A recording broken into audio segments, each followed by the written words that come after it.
Mother of all festivals. Kaya naman ganyan na lamang din paghandaan ng mga Bulakenyo ang Singkaban Festival na opisyal nang nagsimula ang selebrasyon. Makisaya sa pagdiriwang kasama si Shai Morales.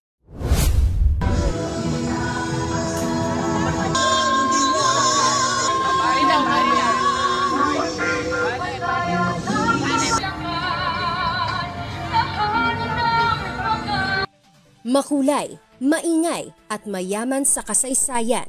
Yan ang sayang hatid ng pag-arangkada ng Singkaban Festival sa Bulacan o kilala rin bilang Mother of all Fiestas sa Bulacan ngayong Lunes, September 8.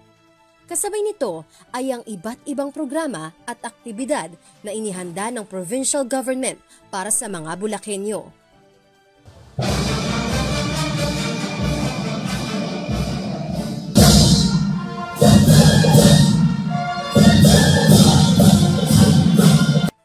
Umaga pa lamang ay napuno na ng ingay ng mga musikal na instrumento ang Bulacan dahil sa second marching band competition sa Bulacan Capitol Gymnasium na nilahukan naman ng 8 bandang naglalaban-laban para sa top prize. Alas 3 naman itong hapon nang pumarada ang 29 na makukulay na karosa sa kahabaan ng kalsada mula Immaculada Conception Cathedral hanggang Antonio S. Bautista Street. 13 sa mga karosang ito ang naglalaban-laban para sa parangal ng mamumukod tanging karosa at 16 naman ay mula sa iba't ibang korporasyon sa mga munisipalidad ng Bulacan. Ang Singkaban Festival ay taunang pagdiriwang ng mga Bulakenyo tuwing buwan ng Setyembre bilang pagbibigay-pugay sa pamanang makulay na sining, mayamang kultura at kasaysayan ng Bulacan. 1 linggo kung ipagdiwang ang Singkaban Festival.